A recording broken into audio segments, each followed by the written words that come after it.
returning subscribers that are just tuning back in and stopping by, thank you so much for stopping by. For anyone who is new and stopping by, I thank you so much for stopping by. If you are new and you're a new subscriber, I thank you so much for being subscribed. To my day ones and everyone who's been here from the beginning and that's still subscribed, I thank you guys so much for supporting me and watching my content.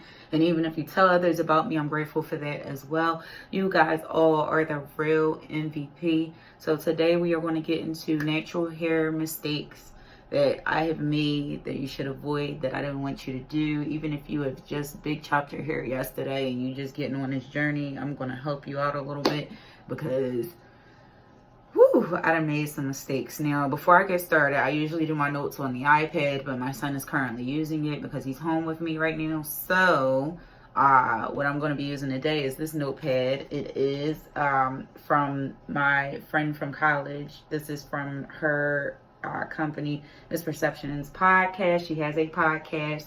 I want y'all to go check her out. She also has a YouTube with a group of other women that she does the podcast with. They talk about some amazing topics, so shout out to them. I went to an event where her husband, he creates black comic books. I'm going to link their Instagrams in my description box as well. So I did purchase this. I'll link her Instagram information down in my description box as well. So if you're interested in the notebooks or any type of anybody that's into comic books and things like that, I'll be linking their stuff in the description box so y'all can kind of reach out to them as well. You'll see me I don't know if I believe for the comic book, I do have like a t-shirt from when I actually went to the book signing for one of the comic books that her husband created. And I also purchased this nice handy dandy notebook because it comes in handy in case my son is on the iPad. So this also works out well. Go check them out, y'all. If you hear anything in the back, that of course is my son. He is currently watching his shows on his iPad, but you'll probably hear him every now and again. So, natural hair mistakes that we want to avoid. Let me get into that before I do that as well. So I did retwist my hair. I just washed it. I didn't blow dry it. I took my hair accessory and stretched my twist out. So these were done on damp hair. Can't talk today. These twists were done on damp hair, and I did use the hair butter. I had to use the Elayae Naturals because my other hair butter still has not come yet, but I have faith it will be coming soon. So I'll be using that one when it does come. But I did reach for the hair butter again that I have here, and that's why these twists look nice and healthy. But again, these were done on damp hair, and I stretched them out with my hair accessory, so they look a little bit longer than what they were when I originally did it. They shrunk up a lot. All right, let me get into this, y'all, because I'm rambling, and y'all want to know about these mistakes. So let's get into that. I did write everything down in this notebook right here. So if you see me glancing down, it's because I wrote this out before I shot this video. So here we go. The first thing I have here is detangling with a comb. Now, let me make a disclaimer, y'all. To the people that detangle with combs, please don't be mad at me. To the people that use brushes, they use the Felicia Leatherwood brush. They use, I don't even know any of the other tools because I don't use them.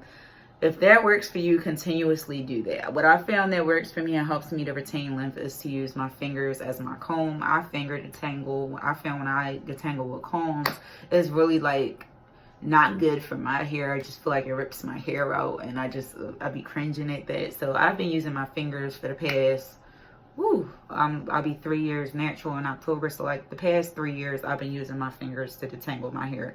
So if you're looking for what type of tool to use, God has given you these for a reason.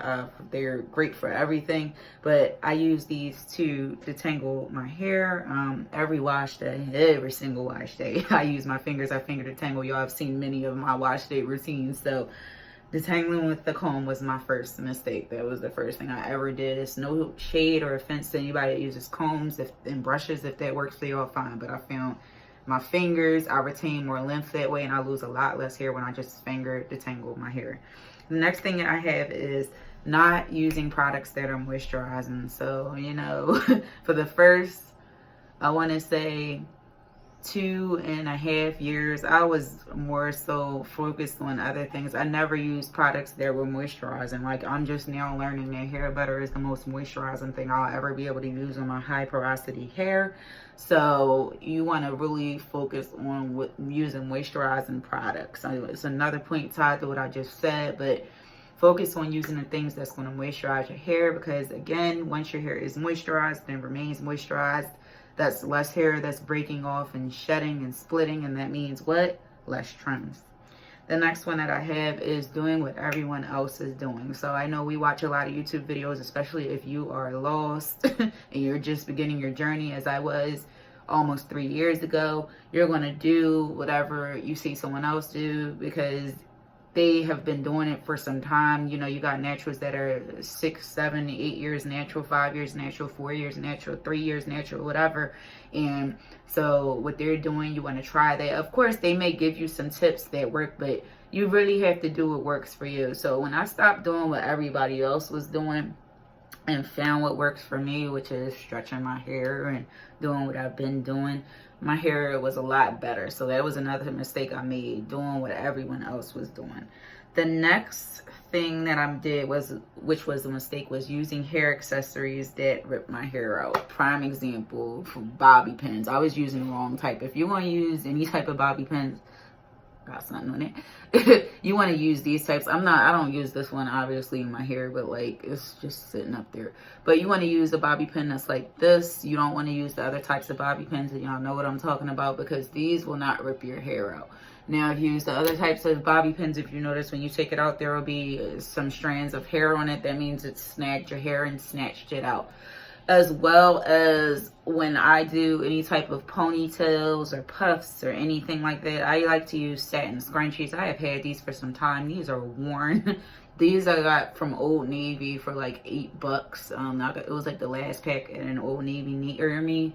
So I got a pack of these for like $8, but they've gotten lost over the years. So this is stretched out from all the years of, you know, I use it to stretch my hair. When I stretch my twist, I use these scrunchies, as well as there is a black owned company called Elayae. She has scrunchies as well. I've ordered from her. I ordered 4 because that's pretty much like just standard. I keep my hair in 4 sections. This is my favorite color, purple. So scrunchies are a great way for if you're wearing ponytails or stretching your hair out. Now, if your hair is not super long, you don't have to use big scrunchies. You can use like smaller ones. She doesn't have the smaller ones, but I got these from Old Navy. As my hair grows, I switch and rotate out, but if I'm stretching, I'll use both of these types of scrunchies. You want to use things that are not going to rip your hair out, i.e. prime example, the ouchless scrunchies. I still feel like I would see hair wrapped around those scrunchies or hair ties or whatever you want to call them. So I wouldn't advise using those. That's a mistake I made as well. I would advise using scrunchies. So try using scrunchies, guys. The next thing that was a mistake that I made was not using natural ingredients. So like my first,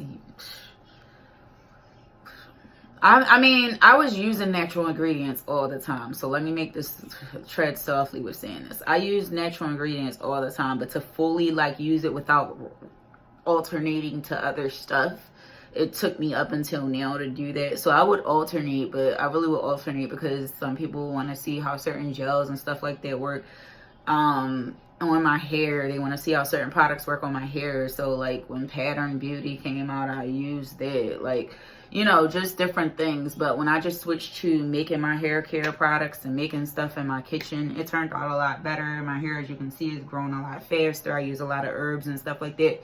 I talk about that in my videos a lot more often now than ever. I have black-owned companies. If you go into my other videos that I talk about that specifically, there are 2 that I like truly love and adore their products in regards to herbs and natural products. You want to just use products that are natural, things you can make that are in your kitchen, just because it's a lot better for your hair and the chemicals are not in those ingredients or products. You don't have to worry about that. You know exactly what's going into your hair. I feel like when I was using products with like chemicals in them, and like I was at a point where I really didn't like know what exactly to use. I just was using what everyone was using. Yes, I was a bandwagoner at one point in time when in regards to hair care products, because when I came to start my hair care journey, I didn't know what the heck I was doing. So I just was like, all right, that looked like that's what I'm supposed to be doing, so I would do whatever. But now I'm like really particular in regards to what goes into my hair, so I use a lot of things that are natural and I make my stuff. I don't really use store-bought products. So when not using products with natural ingredients or not making my hair care products, that was another mistake that I made. The next mistake that I made was over manipulating my hair. So y'all saw me, like, if you go back to my videos on YouTube, my wash and go videos, I was manipulating my hair a lot, and that was not good. Like, I don't feel like year 2 was my best year of hair growth. I feel like this year that I'm in, year 3, was my best year of hair growth, because quite frankly, I left my hair alone way more often this year than the years before. So over manipulation is not good for our hair, especially if you got type 4 hair. It's best to kind of just leave your hair alone and let it do its thing, kind of put it away. Even if you do twist, you don't feel comfortable doing that, protective style it, and it'll help you keep your hands out of it. So over manipulation was another mistake that I made. The next mistake that I made was trimming hair that did not need to be trimmed. I went through this going to hairdressers, and I went through this with myself. Because there's one section of your hair that needs to be trimmed, it doesn't mean that all of the hairs on your head need to be trimmed. You have some sections of your hair that split faster than others, so you'll have to trim that. That's why they have something called like the search and destroy method, where you only trim certain portions of your hair and not your whole head, so that way you can retain length. Because you trimming parts of your hair that's healthy or that doesn't necessarily need a trim, and you're cutting off completely healthy hair. So over trimming can be a lot as well.